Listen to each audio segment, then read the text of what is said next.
Welcome to the Axiom Insights podcast. My name is Scott Rutherford. This podcast talks about trends and best practices in supporting organizational performance through learning. Today we're talking with Cleon McClure and Enid Crystal.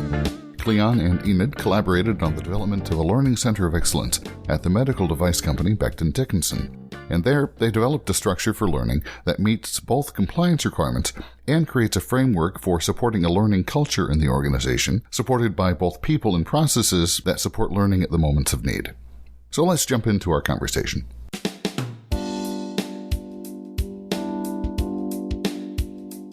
So Cleon, Enid, thanks for being on the podcast. I wonder if we could start just so everyone understands sort of where you're coming in from. Just briefly introduce yourself. So I think that would be helpful. Hey, everybody. Cleon McClure. I am the manager of Global Regulatory Affairs Operations, the Learning Center for Becton Dickinson. Been around for 7+ years and really had an opportunity a few years back to really take learning in a new direction here at Becton Dickinson. So been in the training business for 20 years, IBM, General Mills, Hasbro. Some people say that you can credit over 750,000 people in my list of people that have been trained during my career. So been there, done that, and really, truly have that user focus. So happy to be here, and thank you very much, Scott. So you've trained the population of a medium-sized city. Exactly, right.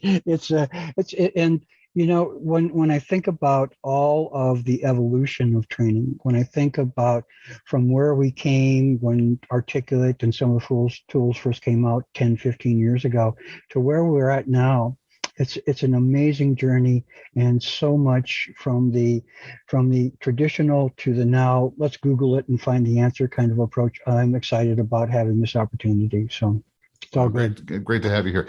Enid, I'll let you introduce yourself as well. Thanks for being here. Thanks so much. Thanks for having us. I'm excited to be here.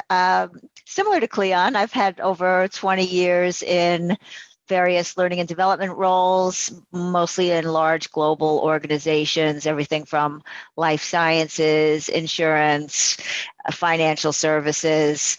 Early on in my career, I was introduced to the 5 moments of need and also to electronic performance support systems. So I have, for a long time in my career, really focused on performance. And, you know, it's not true that I hate training, but training is only one piece of the puzzle. And like Cleon, I am excited about what's coming, what's next, the journey that we've been on in learning to help people really perform in what they need to do. That's really what I was hoping we could talk about here today is that journey.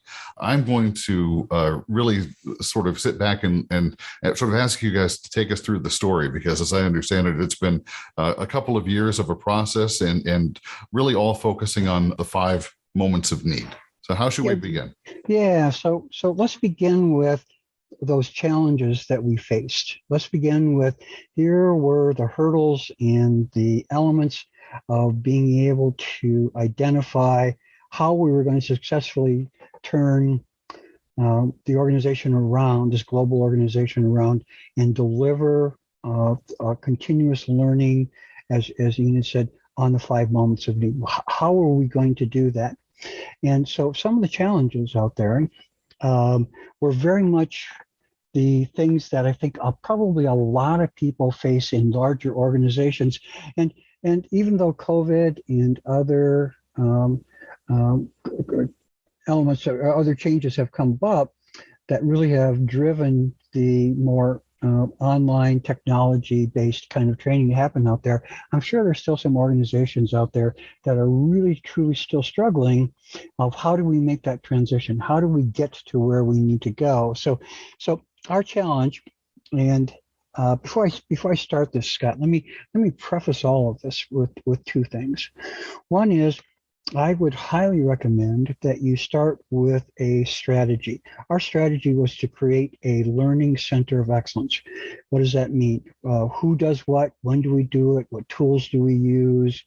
How do we work in conjunction with project teams, subject matter experts? What are the elements of that learning center? So we really sat down first and we took a look and said, what really drives good learning? Besides the 5 moments of need and Enid's amazing help and support and assistance, she and I have been just that sort of we finish each other's sentences kinds of individuals of getting stuff done here. It's really been great to work with her. So when we took a look at that center of excellence, what are the components of that? We said let's take a look and identify what we're dealing with first. So the challenges is there wasn't a standard learning path and role assignment for the organization out there. There just was. It was. Let's throw as much of stuff out there as we can, all the documents, all the traditional training, classroom training, and in the compliance world, especially with regulations, that's thousands of pages of papers and hours worth of classroom training that no one can absorb. Did very little. The forgetting curve happened probably within the first 15 minutes as their eyes glazed over and trying to figure out what they need to do. So that was one challenge. The other challenge is that technology, as much as a medical device company has some amazing technology for helping advance, as we like to say, advance the world of health kinds of things, the technology investment in the training world had been lacking. I'll just be honest about that. And as we started to take a look at what tools, et cetera, were out there, we needed to take into account that element of how are we going to do this as well as what we were going to do. And then all the concepts came in, right? So all the concepts of continuous learning, the 5 moments of need. How do we meet the need of the new user at the beginning so that they can get up to speed with fundamentals, as well as how do we then also, for the advanced learner, do that in the moment, on demand, micro learning approach so that they can really get on with, as Enid mentioned earlier, performance improvement. How do I do my job better? And how do I find those solutions as we're there? So, and I think also there was, from a change management perspective, one of the challenges we had was our organization has merged 3 major medical companies or medical device companies over the years. So a mix of culture, a mix of change, still some resistance to corporate mandates. I mean, the kinds of things that really we could have the best training in the world, but no one's going to learn anything because they don't want it, right? This is not part of that. So we came up with some other components in as well to be part of that learning center. Things like power users who are boots on the ground kinds of individuals who can carry that change message as well as be advocates for as the system goes forward. So those were the major challenges. And Enid, there are a couple of things that you and I talked about as well. Yeah. As you're talking, I think back to when you and I started this, what was it, like 3 years ago? And we were asked, there was a system, it was going live in it seemed like, in 2 weeks, or it wasn't quite that short, but it was pretty short time frame. And so, we had to think about how were we going to make that happen with very short timelines, with basically no budget. And we ended up thinking about how we could use our tools. So to help us really rapidly develop that material, we developed templates using Articulate Rise and really being able to quickly populate that with learning information and create that whole first iteration of our library. And what I learned from working with Cleon is his user focus is key to everything that we're doing. So we had very little time. We had basically no budget. And the culture, as Cleon mentioned, was very much focused on full days in the class, like live in the classroom, blah, blah, blah, lead from the front, throw out a whole bunch of information, and then bye, see ya. So we really were looking to change that culture by really having our population, having our stakeholders think about learning as a continuum in that 5 moments of need, and also how could we help them learn in that flow of work. So you mentioned that it was you had a limited budget, limited time, and I also just, from my understanding, staffing. It was the two of you, if I'm understanding correctly. So it was still is the two of us. Limited people too. Limited people, absolutely. Not that you're limited, but you're a limited number of people. Well, agreed. Yeah, absolutely. The thing that really worked, and you're absolutely right, Scott. But the thing that worked in our favor was we had a solid project team that were implementing the system, who were very open and having listened to us and understanding that you can have the best system in the world. So, the old IBM, the three legs of the stool: people, processes, and technology, right? So you can have great technology, you can have a great process, and if the people don't buy into it, it's just not going to be success, right? So they bought into, our project team bought into that. So as an extension of what we were doing, they really helped us from the perspective of buying into our vision on what the learning center needed to look like and what it was going to do. And then it was all hands on deck for us to be able to do that. So, and let me just stop here for a second before we get into the real practical, here's the kinds of tools we use, etc. stuff, and show you the end game results. So I just last week put together sort of a longer term metrics of the kinds of what I consider to be how users are accepting the continuous learning a center of excellence approach that we put together. So we use a modern version of the team page, a Microsoft team page out there, and turned them into resource libraries. So in this resource library are fundamentals of links to the modules, so you can learn the basics. There are advanced micro learnings. There are links to documentation stuff. There's kind of that one-stop shop, and a couple of clicks and you're there. We have 10 of those. We have 10 major resource libraries out there. All totaled, and there may be members that are multiple members of that, but all totaled, we have over 2,800 members throughout the Regulatory Affairs Organization and beyond that access those online reference libraries. So 2.5 years ago, when we first cranked this out and we went with this concept, we've had over 117,000 visits to our online resource libraries, which I think speaks loudly about people find the value, people can find what they're looking for, and it's very useful. The power users use them a lot to train some of their end users that are out in the field.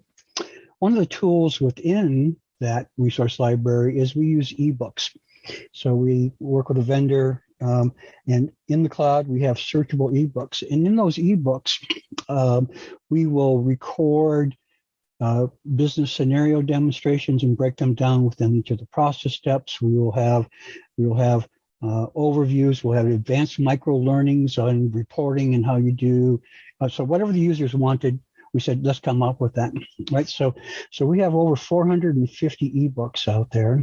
We have, over just this last year, we've had almost 5,000 visits to those ebooks. They're spending an average of 20 minutes, give or take, on each of the ebooks, of going in there, because we can see duration. And so if you just do the quick math on that, the 10,000 hours worth, if you will, of self-study, online looking, ebook lookup kinds of things for our community out there. They searched for it, they looked at it, they have the answers to be able to do that, and confirmed by our power users. The other really nice thing too is that we can see both the top 10 ebooks that are used, and I mentioned earlier that we have basically 10 major systems out there. All of those major projects have at least one representative ebook out there in the top 10. And we can also see where in the world they're looking at them. So from that perspective, the proportion of global use across all countries and major countries where we have divisions, everybody was participating. So we hit the globe, we hit the right ebooks, we got them in there taking a look and finding answers for themselves because of the tools that we use. So we're very proud of that. We're very pleased with that as a result of how we have taken our initial step, low budget, no people, and then tried to figure out what are we going to do with the existing tools and be able to do that. It really has been a phenomenal journey to get us where we're at today. Some people may be led to believe that all learning content has to live in an LMS. And what you're describing is quite far from that. You're using Microsoft Teams. You mentioned an ebook vendor. So you're assembling kind of a custom technology stack, to use the jargon, across, I'm assuming, tools that people were already comfortable with. When you take a look at being off of a learning management system, one of the things is that we felt it better that there was a ease of use for the continuous learning concept of having individuals know in a one-stop shop they could just go look at what they needed, as well as use it for the initial training and the continuous learning. I think that's a valuable lesson for your listeners as well out there, is that if you can devise a way to, in capturing your information, grouping it in such a way that you can use it for modules, you can use it in ebooks, you can reuse it, build on it for advanced learning from the fundamentals, that really is a huge time saver and a huge value to the users to be able to do that. So they weren't familiar, but it's easy to, those things were just super easy to use and be able to identify or find and identify what they needed to use. So we try and do the 2-click approach, right? 2 clicks and you should be at least where you think you should be in trying to find an answer. The other thing that we did, just to make sure that in medical device companies, we're highly regulated and often audited by the governing authorities, FDA and European and all the other ones that are out there. So we do use our learning management system to do a full-fledged documentation review, where that we can prove we provided all of the detailed information to all the users. They check the box. That's good enough for the auditors to make sure that we are in compliance. The real learning happens in the supplemental resource libraries and the things that we're using here as well. Right, Enid, is there anything I missed on any? Yeah, I can see. Yeah, no, I just wanted to bring some points to light based on what you were talking about, Cleon. So where we're building these online resource libraries using Microsoft Teams, modern SharePoint, is where our people live. We use Teams all the time. So from that standpoint, it's comfortable for them to go there. As far as the learning management system, we have been on a journey, and it didn't happen overnight, but to get anything except, as Cleon mentioned, those auditable, required pieces of learning out of the LMS, because what we found was that once people saw it on the LMS and they completed it, it was so difficult to go back and refresh and learn and review it again. And we knew that people weren't learning from it the first time. They needed it for reference. So we actually ended up kind of bucketing our learning into what looks like 3 circles. And the things that are on the learning management system are really those read and understand, as Cleon said, those things the auditors are going to say, have people been trained on this system? Yep, check the box. Based on your role, you've received X trainings and they're all logged in the learning management system. It's just for those types of things. For the just-in-time reference, the continuous learning, knowledge sharing, those are all on the online resources library. We have learning paths for people so they can go in a certain order, but they can refresh, they can go back to them as often as they need. And we do still, for certain types of training, use instructor-led training. And Cleon mentioned the power users, and those are the folks who really know how the systems are used in their business. And so I think Cleon can talk a little bit more about the power users and how crucial they are to the Learning Center of Excellence strategy. So those are kind of the three buckets that we think about learning. Right. Yeah, and I think that's a great segue into talking about sort of how the Center of Excellence strategy also supports the culture change you mentioned a few minutes ago of moving people away from the expectation that it's going to be a sage on the stage at all times. Exactly. So you talk about the perfect storm, the elements coming together, right? In that we had a fairly senior management person who was driving the new Learning Center of Excellence. It wasn't long before we were in COVID land, right, where the online learning was going to be necessary to being able to do that.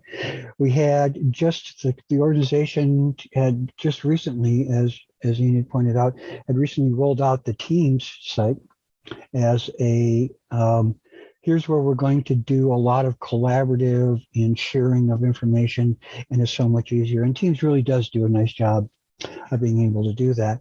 Layered on top of that, and then call out for Enid, because we were talking one day, and we had the typical Teams page, and we had channels, and we were doing stuff with that. And she goes, "Hey, Cleon," she goes, "I saw this thing out there about a modern team page, and it has a look and feel of a website, and it is just so user-friendly, and the objects, and you can click on, and it was just super exciting." And it was like, did we turn some heads right away to be able to roll that out? So we got into that. Those three things coming together, that was really a wonderful way for us to use some of the tools that I had already been using. The ebook, by the way, the vendor that we use is FlipSnack, as crazy as that name as that is, but the features and functionality that they give us is pretty amazing stuff. But so the ebooks, some of the micro learning recordings, some of the other stuff that we'll share in the detail in a second, but it all came together, Scott. So you're absolutely right. It was culturally, it might have been a bigger challenge. Any one of those pieces would have been missed, but they all came together.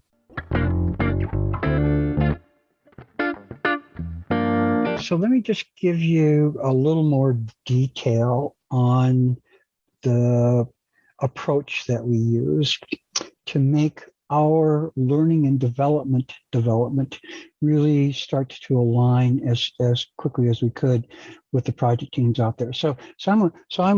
I've carried tools around with me since forever, since late 90s and 2000, and one of those tools is called a role matrix.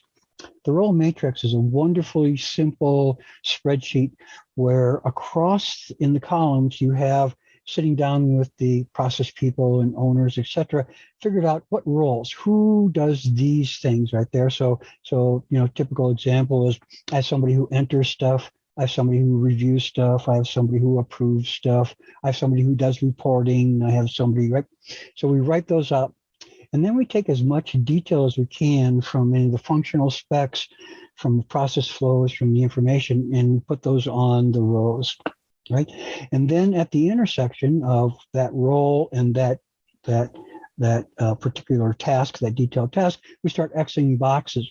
It's a beautiful, wonderful tool, because by the time you put all the boxes in there, your curriculum starts to come together. You have vertical curriculum where just one role does it, and you also have horizontal curriculum where one task will go across all of those roles.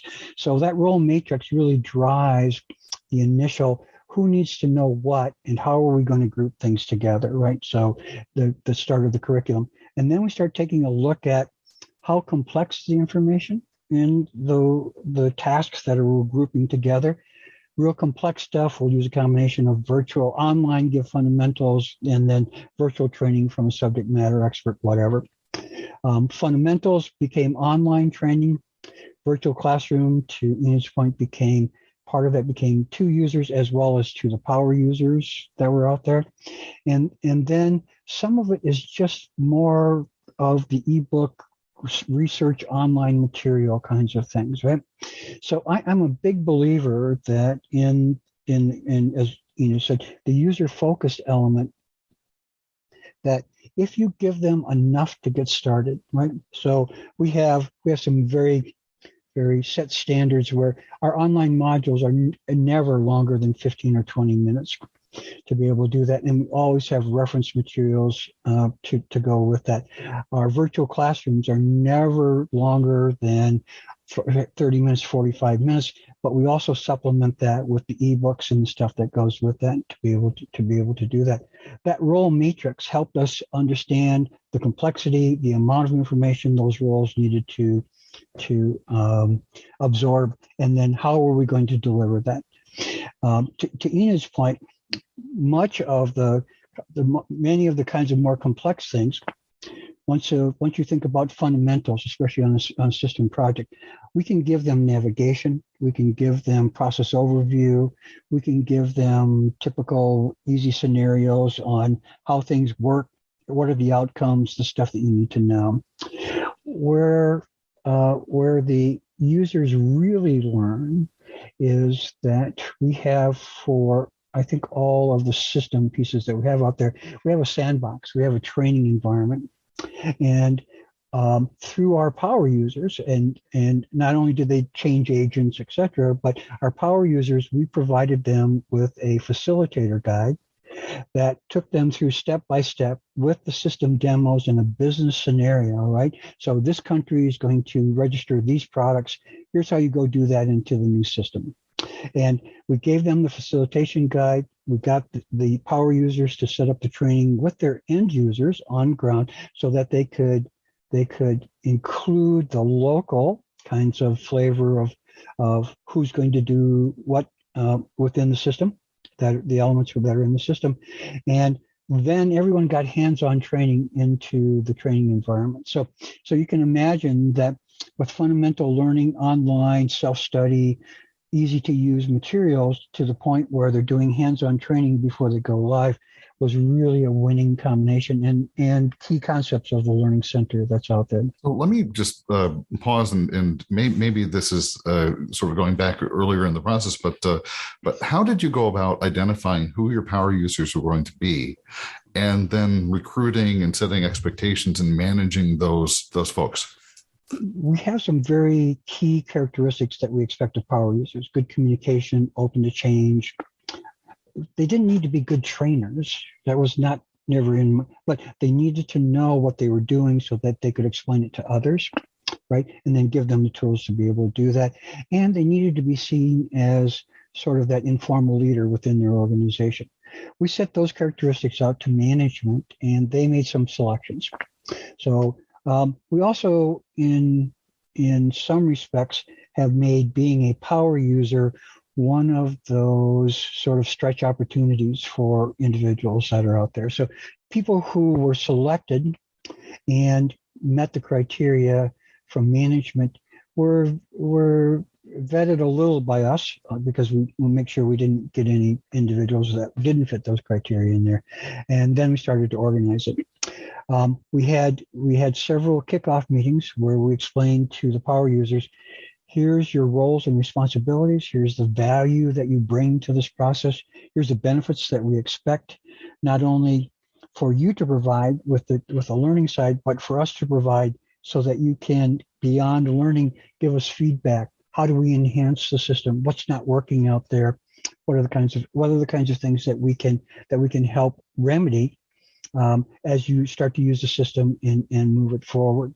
So our power user community was certainly recommended by management at the country or business unit level, depending on the roles that we needed for power users and the number of users that were out there. We did a ratio of what's comfortable for power users to be able to do. We did the kickoff meetings. And we do ongoing, at minimum, monthly meetings with our power users. We provide them with opportunities for feedback, as well as to see new materials, to see some of the advanced look and see and really start to incorporate that. So they feel, as they should, a very important part of how we do learning and change management here in the organization. Yeah, and if it's not clear, I just want to be clear that the power user, that's not their full-time role. That's not their job. They do this kind of on the side of their desk, right? But they are experts in how to use the system to get things done in their business unit. And by being a power user, they get to actually shape those systems, because we always have new releases coming out, new enhancements. And so based on their experience with the system and with what they're trying to do in their business units, they get to help shape that system. But it is not like, you can't look on the org chart and say, oh, Sally Smith, she's a power user. Like, it's not a thing. It is but it sounds like it's a volunteer position. Well, it's a volunteer, but you mentioned Cleon mentioned the words a stretch opportunity. So, and I think it's a really interesting dynamic, because we often talk about the need to build sort of a clear line of sight between learning and, organizational business priority. And so by working with the managers, having them nominate people within the groups, and also tying it to an individual performance opportunity, that's a pretty tight integration, and it's incentive then for each of those people who are nominated, I guess I'll use that word, to step up and embrace the task. And our power users have gotten the visibility. The good power users have gotten the visibility for their contributions, and we make sure that we recognize them in any way that we can for their contributions to that. We also try and support them with as many tools and so that we can. So from the role matrix and the curriculum, and then all of the three circles that Enid mentioned about, we have the learning management system, we got the support, and we got the power users down here, is we put together a very simple one-page learning path. So a learning path that everyone can understand, that really more focused on new users. So as a new user, you're going to go out here to our resource library, and you're going to look at these 4 modules. You're going to know navigation, process, definitions. You're going to find that. And then second step, you're going to go see your power user. And then, so that whole learning path element of giving them a checklist so that they could go and follow, building their knowledge from zero, basically, up until being able to get on the system and use that. So among the power users, the learning path, the other elements that we have, having that all kind of come together in that learning center of excellence approach, that as we are always with an eye open for continuous learning, taking a look at how we reuse our materials, and I briefly referenced that earlier, that we like to use things that we used in the module, in an ebook, and we may even put it in the facilitation guide over here as the starting point for a power user to deliver the training. So there's that continuity of what they're seeing. There's the reusable resource, which is very efficient for us to be able to use, and there's the value that the user gets, because so we have not a hard and fast rule, Scott, of everything needs to be in business scenario format, but you have to prove to me that there's something out there that's technical, etc., that doesn't fit into the context of how I do my job, and maybe I'll listen to it. But almost all of our materials now are that in context of how do I process this kind of thing to get this kind of result from my job. So there's a lot of other things that we've evolved over the last couple of years in understanding how we use some of the new tools, the recording tools. We use the Articulate Suite, by the way. Find it very, very useful, from the replay and editing recordings to being able to pull it into Rise. And keeping them very simple. One of the things that saved us a lot of time too, which we needed to, was Enid came up with a whole set of master skeletons. This is what a process course looks like. This is what a more systems dedicated course looks like. And so once we have that template in Rise, then we just go in, complete the information, being able to put some new images in there, theme it, right? Give it a nice theme so that's very recognizable, to be able to roll some of those materials out to be able. Right. So you're working from a common framework or a skeleton or outline. Exactly. And populating it so that speed. Yeah. So I imagine that would give you faster turnaround on new material. It does. So, and again, the thing that is most important, I think one of the biggest lessons learned that we had from where we came from to where we are now is that once you have that learning center of excellence strategy, once you start to demonstrate to management that the 5 moments of need, when Enid introduced the 5 moments of need structure, I sort of kind of knew about it, but once we started to really have that be as a fundamental element of saying, here's why we designed this, here's new user, here's where they're at, kinds of things, be able to do that. If you have that structure and you can show to management that traditional training, the dump and run, the mind, unload everything out of my mind on people and check the box because I trained everybody, that if there's a better way to do that, and you can do it with exactly what we've described here today, it's an amazing experience. And the really wonderful thing is that what we've done too is that the essence of how you deliver this through modern team pages, through other sites, has expanded into the organization. So we have people around the world now creating a lot of their own modern pages because they see it as a resource library. There are other major projects going on in the world with the COVID-related additional reviews and medical device and authorities that are out there. So the starting point for us to introduce this to the regulatory affairs has gone beyond just the learning and development as well. Well, you alluded a little bit to the difference in outcomes, and maybe that's where we can, I don't know, this is an ongoing project. So part of my question is what's next, but also talk to me about how outcomes have been different over the past couple of years of the new process versus what was in place before. Well, we do have the metrics on how much learning is being consumed out there. And I think just from the ebooks alone, Cleon mentioned it's something like 1,800 almost 2,000 hours of learning in a year. So that by itself indicates to us that, if we had delivered this through an LMS, that never would have been sustainable, that people would not have been able to consume that much learning. It just would not happen. As far as outcomes go, I would say the power users being able to really, because we keep iterating on these systems, and so they're meeting the users' needs because the power users have a say in them. They're all good points, Enid. Absolutely. When we take a look at what traditional training would be. So we need quizzes and we need to measure that everybody got 80% right kinds of things. Let me just be totally transparent. None of our modules, none of the ebooks, none of that has any knowledge check or quiz questions in there whatsoever.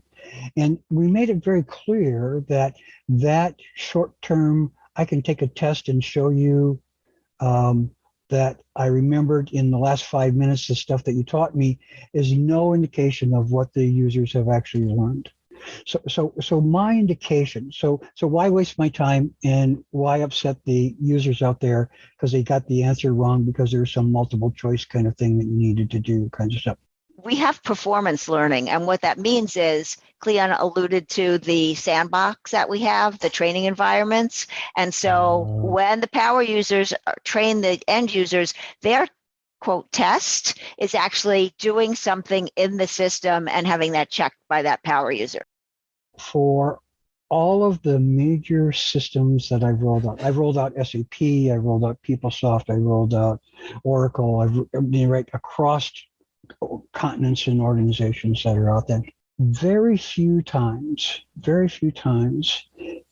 have I seen the kind of success in training in that you don't hear about training. You don't hear about that training was bad. You don't hear about I needed more training. You don't hear all of those typical excuses of the elements of what you would normally hear. And when we talk to our power users, and we have very candid conversations with them about what training can we provide to you, what are the kinds of things that are going to be important for you to be able to share with your users, how do we support that moment of need, right? Because they get the concept. They get the concept of continuous learning, and they get the concept of moment of need kinds of things.